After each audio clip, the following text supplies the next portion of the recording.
요한복음은 영적인 내용입니다. 우리는 보이는 현실, 손에 잡히는 세상을 살다 보니까 요한복음을 듣고 이해하려고 할 때 많이 부딪히고 오해할 때가 생깁니다. 하지만 성경이 이런 사실을 몰라서 영적인 이야기로 우리에게 계속 다가오시는 것은 아닙니다. 영적인 세계가 보이는 세계보다 훨씬 크고 중요하다. 영적인 세계를 놓치면 우리는 세상에 살지만 다 허황되게 뜬구름으로 살 수밖에 없는 잘못된 인생이 될 수밖에 없다. 분명하게 우리에게 알려주십니다. 오늘 본문도 영적인 내용이 다분히 들어 있습니다. 성령께서 우리 모두의 영의 문을 열어주셔서 기쁘게 받아들이게 하시기를 간절히 기도드립니다. 나는 선한 목자다. 예수님께서 요한복음에서 당신이 누구인지 4번째 알려주시는 진리 진술입니다. 예수님은 나는 무엇이다 라는 일종의 비유 형태로 연속해서 당신의 정체성에 대해서 알려주고 계십니다. 나는 생명의 떡이다. 나는 세상의 빛이다. 나는 양의 문이다. 그리고 오늘은 나는 선한 목자다. 하나하나가 다 이해하기 쉬운데 내용이 굉장히 깊습니다. 예수님께서 당신이 누구인지를 말씀하실 때 특징이 있습니다. 독립적인 존재로 지고한 존재로 우리에게 말씀하시는 게 아니라 인간과 어떤 연관이 있는지, 사람들이 당신과 어떤 관계를 맺어야 하는지에 초점을 맞춰서 당신이 누구인지를 말씀하십니다. 사람들은 예수님을 객관적으로 제3자의 시각으로 알고 보고 싶어 합니다. 그래서 마치 내가 주인이 되어서 예수를 판단하고 평가하고 싶은 마음이 사람들에게는 다 있습니다. 그런데 성경은 그렇게 예수를 인지하거나 믿어서는 안 된다 말씀하십니다. 예수님은 처음서부터 너와 나는 무슨 관계냐? 너는 나를 누구라고 하느냐? 세상 사람들이 말하는 거, 지식적으로 말하는 거, 어떤 이성으로 판단하는 거, 그거 아무 쓸데없단다. 너는 나를 누구라고 하느냐? 나는 너에게 선한 목자란다. 너는 나에게 뭐라고 고백할래? 계속 묻고 계십니다. 이 물음에 적실하게 대답을 하지 못하면 내가 아무리 이론적으로 예수를 잘 알아도 후원이 없습니다.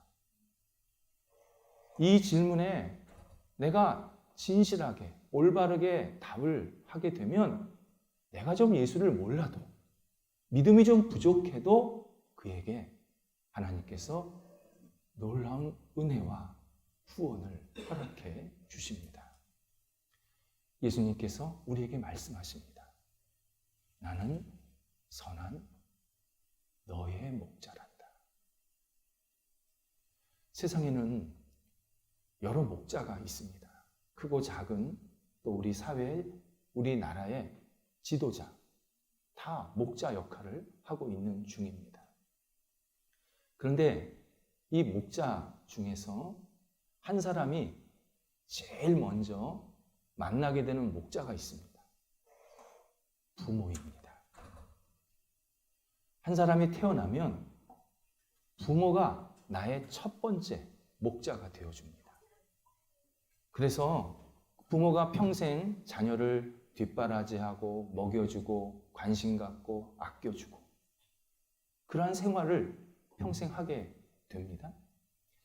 비록 부모가 힘이 없고 그리고 이제는 여러 가지 능력이 사라졌지만, 그래서 자녀의 봉양을 받아야 되지만, 부모는 마지막까지 자녀에 대해서 축복의 마음으로, 기도하는 마음으로, 목자의 심정으로 자녀가 잘 되기를 누구보다도 바라고 있습니다. 그렇다면 우리는 중요한 질문을 할 수밖에 없습니다. 하나님은 왜 나를 부모 삼으셨을까? 하나님은 왜 내가 부모가 되게 하셨을까? 자식 낳고 번성하고 잘 살고 그리고 우리 가문이 잘 되는 것은 그건 당연한 거 아닙니까? 만약에 이렇게 생각하면 그분은 굉장히 단차원적이고 생물학적 생각 이상을 벗어나지 못하고 있는 겁니다. 하나님이 우리를 태어나게 하시고 한 사람을 만나게 하셔서 부모가 되게 하셨다. 진짜 목자이신 예수 그리스도를 연결시키고 소개시키라는 중요한 영적인 의미가 있습니다. 내가 부모가 됐다라는 것은 재산이나 물려주고 건강이나 지식 물려주고 끝, 내 할 일 다 했다. 그건 큰 착각입니다. 하나님께서 나를 부모 삼아 주셨다는 것은 내가 내 자녀에게 내가 믿은 참된 목자, 진짜 목자이신 예수 그리스도를 그대로 전해주고 연결시켜주고 사랑하는 자녀도 진짜 목자이신 예수 그리스도를 믿고 따를 수 있도록 도와주라고 나를 부모 삼으신 겁니다. 내가 부모가 못 되었다? 마찬가지입니다. 내가 먼저 태어나서 예수를 알게 되었다면 내 주변 사람들, 내 후배들에게 진짜 목자를 연결해 주나. 그게 네 삶의 중요한 목적이고 의미란다. 우리에게 계속 성령께서 격려하시고 이끌어 주시는 놀라운 은총을 이렇게 목자이신, 진짜 목자이신 예수 그리스도를 연결하라고 말씀하고 계십니다. 우리가 이 땅에서 선한 목자라고 불릴 수 있을까? 한번 생각해 볼 필요가 있습니다. 우리는 나름대로 좋은 목자의 역할을 하려고 하지만 이 선한이라는 말을 붙이기가 참 부족합니다. 부끄럽습니다. 모든 인간은 나약하고 흉물이 많고 내가 아무리 잘해도 인간 수준을 벗어나지 못하기 때문입니다. 그래서 우리한테 목자다라고 역할을 한다 그러면 그냥 충실하다, 성실하다, 좋은 그냥 목자다 이렇게 평할 수밖에 없습니다. 특히 오늘 본문에 나오는 선한이라는 이 단어가 성경 언어로 절대 형용사라고 그럽니다. 비교급이 없어요. 형용사는 원래 비교급이 있지 않습니까? 근데 이 선한은 비교급이 없습니다. 더 선한, 최고로 선한 그런 단어가 없습니다. 그러니까 선한 목자라 그럴 때는 그냥 절대적인 목자라는 뜻입니다. 요한복음 6장에서 예수님께서 나는 생명의 떡이고 나를 먹는 자는 너희가 영원히 살게 될 것이다 라고 말씀하셨을 때 그 영원히도 비교급이 없는 형용사 가운데 하나입니다. 영원히와 선한은 분명히 뜻은 다릅니다. 그런데 본질이 같습니다. 변하지 않는, 완전한, 유일한 이런 뜻입니다. 결국 우리가 예수 그리스도를 믿게 되면 예수 그리스도가 우리의 완전한 생명이요 완전한 목자가 되어 주셔서 우리를 이끌어 가시는데 조금도 부족함이 없는 우리를 가장 복되게 인도하시는 유일한 분이다. 이 사실을 우리들에게 알려주고 있습니다. 그래서 오늘 본문에서도 한글 성경에서는 잘 보이지 않지만 원래 성경이나 영어 성경에서는 아주 정확히 번역을 해놨습니다. 나는 그 선한 목자다. 정관사를 붙여놨습니다. 정관사, 하나밖에 없다는 뜻 아닙니까? 나는 세상의 유일한 목자다. 라고 예수님께서 우리들에게 당신을 알려주고 계십니다. 그러면서 예수님께서 선한 목자가 어떤 의미인지 두 가지로 오늘 성경에서 알려주고 계십니다. 먼저 첫 번째가 11절에서 나는 양을 위해서 희생한다. 나는 양을 위해서 내 목숨을 내어놓는다 라고 말씀을 하십니다. 예수님께서 우리 인간을 위해서 한 사람 한 사람을 위해서 직접 죽으신다. 십자가에 못 박혀 죽으셨다라는 뜻으로 지금 말씀하고 계십니다. 예수님이 비교로 온당치 못한 목자, 곧 삭군을 이야기하십니다. 양들에게 들짐승이 다가왔을 때, 들짐승이 양을 잡아먹으려고 할 때 삭군은, 거짓된 목자는 자기 목숨을 부지하려고 양을 버려두고 도망간다는 겁니다. 그래서 양이 그 들짐승에게 잡아먹히게 하고 자기 목숨은 구하는, 그것은 삭군, 잘못된 목자의 모습이다 라고 설명을 하고 계십니다. 근데 바로 이 부분이 많은 사람들이 의아하게 생각하고 의심하고 받아들이지 못하는 단초가 되는 내용입니다. 일반적으로요, 양은 수백 마리, 목자는 한 명입니다. 그러면 양을 한두 마리 희생시키는 게 맞지. 목자인 나 하나밖에 없는 내가 죽었다. 그럼 남은 양은 누가 돌봅니까? 내가 살아나야 다음을 도모할 수 있는 거지. 어떻게 목자가 죽는데 양이 살아난다고 말하느냐. 이게 말이 되는 얘기입니까? 이게 기독교 신앙의 올바른 진실입니까? 어떻게 양이 죽고 목자는 살아야 되는데 목자가 죽고 양을 살린다는 이 말도 안 되는 이야기를 하고 계십니까? 라고 많은 사람들이 반문을 합니다. 예수님께서 지금 양을 위해서 목자가 죽는다고 할 때 목자에게 문제가 있는 게 아니라 양에게 심각한 문제가 있다는 것을 알려주시기 위함이었습니다. 양이 너무 문제가 심각해서 목자가 양을 위해서 죽지 않으면 양이 살아날 기회가 없다라는 겁니다. 우리는 효율적이고 그리고 이성적으로 생각하면서 본문을 이해하려고 하는데 본문은 효율과 이성과 관계없이 내 양의 상태가 얼마나 심각한지, 양이 얼마나 문제가 많고 욕심꾸러기고 자기밖에 모르고 언제든지 목자 떠나서 지 맘대로 살려고 하는 그러한 죄성이 깊은 존재인지를 예수님께서 말씀하고 계십니다. 그래서 그 양을 위해서 내가 죽지 않으면 너희 양 생명을 유지할 수가 없단다. 너희 양은 내가 살려야 사는 거지 니네가 살겠다고 사는 것이 아니란다. 우리에게 분명히 진실을 알려주고 계십니다. 예수님께서 목자를 비유하시면서 양을 위해서 죽는다고 하실 때 특징이 자발적인 데 있습니다.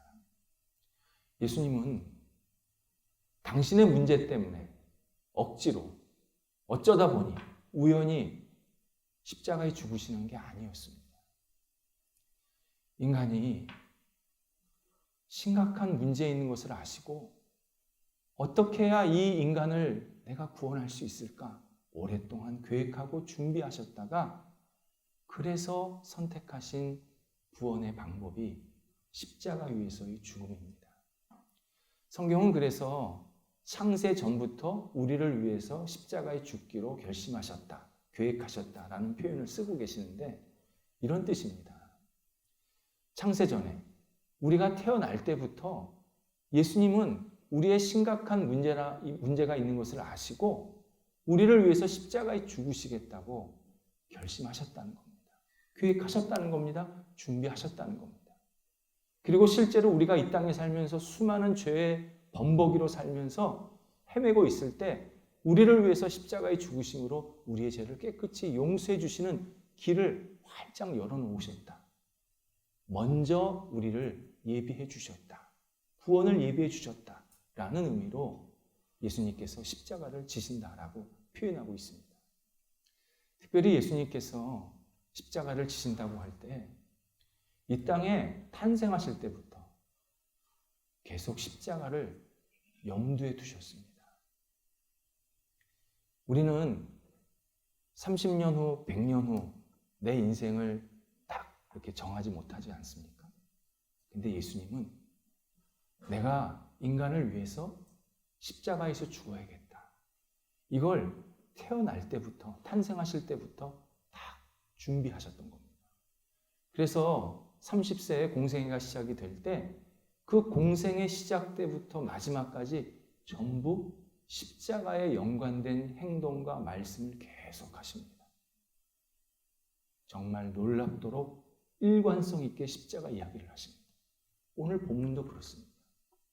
십자가 지시려면 아직 시간이 더 걸리는데도 나는 너희를 위해 내 목숨을 내놓는다. 미리미리 우리를 살리시기 위해서 계속 준비하고 계획하셨다라는 의미입니다. 그래서 사도 바울이 로마서 5장 8절에서 우리가 아직 죄인 되었을 때 그리스도께서 우리를 위하여 십자가에서 죽으셨다라는 표현을 사용하고 있습니다. 여기서 우리를 위하여는 우리의 자리에 있을 것을 대신해서 라는 이 뜻입니다. 그러니까 내가 어떤 자리 위에 올라가 있어야 되는데 예수님이 그 자리에 대신 가셨다는 겁니다. 그게 위하여입니다. 우리가 십자가에서 다 죽어야 될 목숨이었는데 그래서 우리는 하루하루를 살 수가 없는 그러한 심각한 문제가 있는 존재였는데 예수님께서 십자가 위에 대신 올라가셔서 우리의 죄를 깨끗이 용서하시기 위해서 죽으셨다. 그렇게 표현하고 있습니다. 그래서 이것을 대속적 죽음이라고 표현하는 겁니다. 우리의 죄를 용서해 주시는 죽음이라고 표현하는 겁니다. 예수님께서 나를 위해서 죽으셨다라는 사실을 내가 깊이 깨닫고 받아들이면 우리 모두는 입을 다물 수가 없습니다. 그냥 감동이 아니라 매일 감격하면서 살 수밖에 없습니다. 내가 오늘 살아가는 것, 이거 하나님께서 나한테 덤으로 주시는 인생이구나.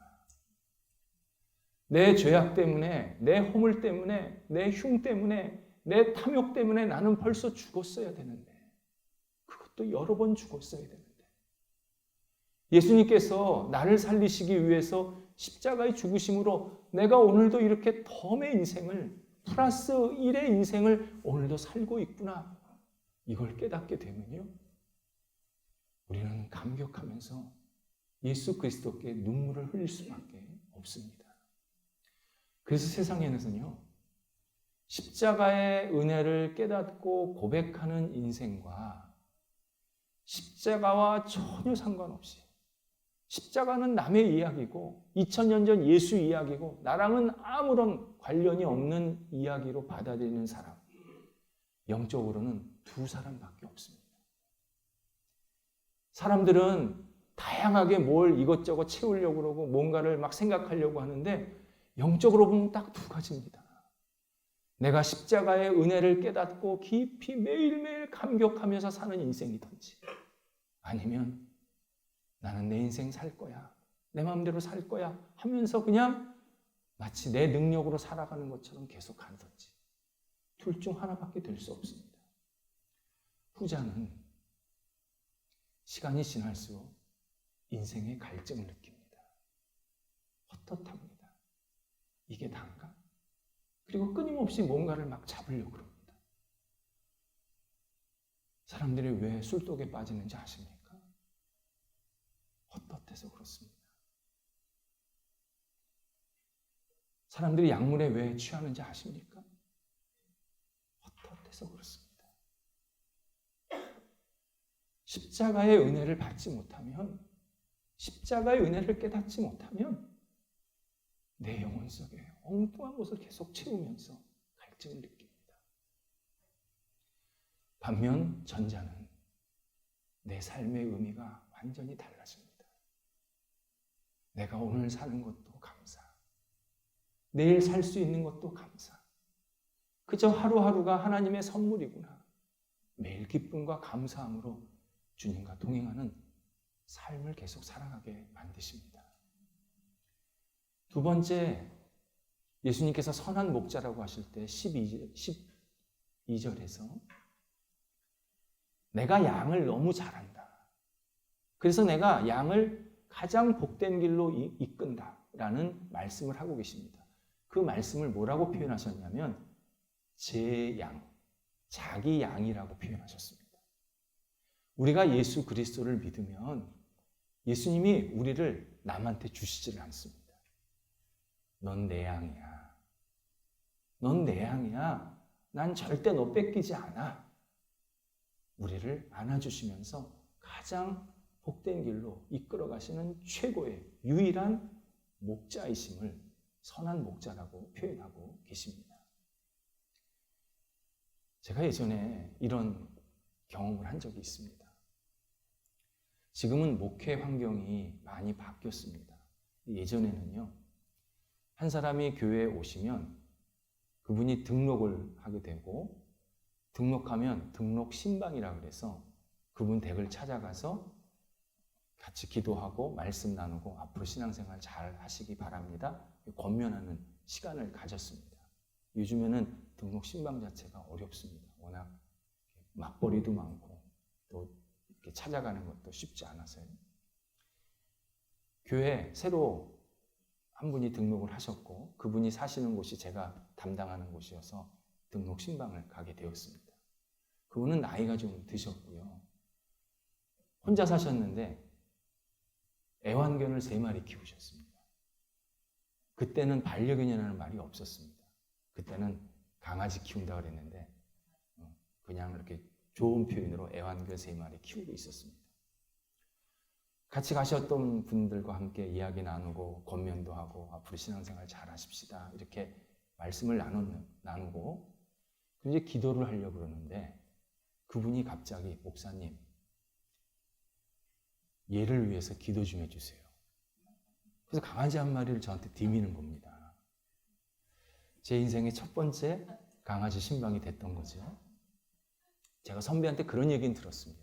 시골에서 목회를 하는데 막 급하다고 달려온대요. 주민이, 교인이. 왜 그러냐? 우리 우렁이가 지금 아파요. 그러면 막 쫓아가서 소에다 머리에다 얹고 안수기도를 해줬대요. 저는 그 얘기만 들었거든요. 근데 저한테 강아지를 놓고 기도해 주세요. 그러는 거예요. 기도 제목이 뭔가요? 제가 물었죠. 그랬더니 우리 애가 우울해요. 우리 애가 우울해요. 그렇게 얘기하시는 거예요. 제가 3마리를 보니까 다 똑같이 보여요, 저는. 그래서 우울한지 어떻게 하세요? 얘랑 같이 살아보세요. 다 알아요. 그분이 그러시더라고요. 사람도요, 강아지랑 살다 보면 강아지, 얘가 지금 이런 마음이구나. 이런 상태구나. 이해한다는 거죠. 받아들인다는 거죠. 하나님은 우리를 만드셔서 세상에 보내셨고 내가 태어날 때부터 죽을 때까지 그리고 먼 훗날까지 다 나를 지금 보고 계십니다. 예수 그리스도가 나를 안다. 사람이 사람을 아는 정도가 아닙니다. 사람이 강하지 않은 정도가 아닙니다. 내 패부를 아십니다. 나를 온전히 꿰뚫어 아십니다. 그래서 나를 가장 복된 길로 이끌어 가시겠다고 약속을 하시는 겁니다. 우리가 예수 그리스도를 믿고 의지하면 예수님께서 우리를 실수 없이 가장 선한 구원의 길로 우리를 복된 길로 이끌어 가시는 유일한 전능자이시고 구원자이십니다. 예수님께서 우리를 아시고 자기 양이라고 표현하실 때 이것은 우리에게 2가지 의미가 있습니다. 하나는 나는 예수님과 함께 내 인생 살면 됩니다. 나 옆 사람과 비교하지 않아도 됩니다. 저 사람은 있는데 왜 나는 없지? 저 사람은 저렇게 잘 사는 것 같은데 나는 왜 이렇게 이 정도밖에 못 살지? 저 사람은 저렇게 건강한데 나는 왜 이렇게 약하지? 이런 열등의식이나 비교의식에 빠지지 않아도 됩니다. 이 열등의식이 우리를 얼마나 비참하고 불행하게 만드는지 모릅니다. 근데 예수님께서 나를 아시고 나를 자기 양으로 삼아주셨다는 것은 내 인생을 예수님과 함께 최고로 만드시겠다 약속을 하시는 겁니다. 내가 없어도 부족해도 내가 연약해도 누군가 비교해서 내가 부끄러운 것이 많이 있어도 관계없이 나는 나로서 예수 그리스도께서 나를 사랑하시고 인도하셔서 가장 복된 길로 이끌어 주시겠다. 다시 한번 약속하시는 내용입니다. 또 하나가 다른 사람을 누구처럼 만들려고 하지 않아도 됩니다. 가정에서, 어느 모임에서, 직장도 마찬가지고요. 교회에서 갈등이 생길 때가 있습니다. 이유는 누군가를 나처럼 또는 다른 사람처럼 만들려고 할 때가 있습니다. 야, 저 사람은 저렇게 잘하는데 너는 왜 이렇게 못해? 야, 옆집 애는 저렇게 잘하는데 너는 왜 이렇게 못해? 너는 왜 나처럼 못 살아? 나는 너보다 훨씬 못했는데, 나는 너보다 훨씬 더 힘들었는데 너는 왜 나 따라오지를 못해? 나를 왜 닮지를 못해? 라고 하면서 누군가를 어느 기준을 만들어 놓고 자꾸 여기다가 획일화시키려고 하는 그러한 문제를 양산해낼 때가 있습니다. 그럴 필요가 없다는 겁니다. 그 사람을 존중하라는 겁니다. 자식일지라도, 부모님, 내 옆에 동료, 내 사랑하는 친구를 그냥 있는 그대로 존중하면 되는 겁니다. 왜요? 그 사람이 예수 그리스도를 믿고 의지하면 그는 그의 인생을 예수님께서 살게 하시는 겁니다. 그냥 예수님께 맡기면서 예수님, 이 사람을 주님께서 선하게 이끌어 주세요. 의지하면 예수님께서 계속 선하게 이끌어 가시겠다고 약속을 하십니다. 우리가 다른 사람을 대할 때 존중하는 것, 내가 인격적으로 그 사람이 좋아서 존중하고 그런 것은 지극히 인간적인 존중입니다. 우리의 존중은 예수 그리스도 때문에 하는 존중입니다. 그래서 우리는요, 다 예수 그리스도를 만나야 합니다. 예수 그리스도와 나와 만나서 1대1 관계가 형성이 돼야 되고, 저 사람도 예수 그리스도를 만나서 인격적인 관계가 형성이 되고, 그래서 우리는 예수 그리스도를 중심으로 서로 만나고 존중하고 때로는 헤어지고, 예수 그리스도가 우리의 만남 관계의 중심이 돼야 그 관계가 성숙할 수가 있습니다. 만약 예수 그리스도가 빠지면 우리 만남 정말 사상누각입니다. 모래 위에 세워진 성입니다. 돈 주면 좋다 그러고, 이익이 안 되면 헤어지고, 사랑하면 좋다 그러고 미워하면 또 헤어지고, 존중이 없습니다. 모든 게 다 조건에 따라서 왔다 갔다 하는 겁니다. 그런데 예수 그리스도를 우리가 서로 다 만나면 예수 그리스도 때문에 아름답게 섬기게 되고, 헤어질 때도 축복하게 되고, 만날 때도 서로 기쁘고 감사한 마음으로 사랑의 교제를 나눌 수 있게 하시는 성숙한 관계를 갖게 만드십니다. 예수님을 만나면 우리 영혼 속에 진정한 안정이 찾아오게 하십니다. 선한 목자가 그런 역할을 하십니다. 우리 신앙의 선조 중에 어거스틴이라는 분이 계십니다. 어거스틴, 사도 바울만큼 굉장히 중요한 분이셨습니다. 당시가 이 기독교 신앙이 막 흔들릴 때였는데 막 각종 이단들이 막 치고 들어와서요. 그때 어거스틴이 딱 중심을 잡고 이것이 예수님의 가르침이고 사도들의 가르침이고 성경의 가르침이다. 딱 정리를 해서 우리 후손들에게 넘겨줘서 우리가 지금 이렇게 신앙적으로 올바르게 신앙생활을 할 수 있게 되었습니다. 그 어거스틴이 젊을 때 굉장히 육체적인 방황을 했습니다. 정말 방황을 많이 했습니다. 이 방황이 끝나니까요, 영적인 방황을 또 하는 겁니다. 구원을 받고 싶었고 진리를 발견하고 싶었습니다. 간절했습니다.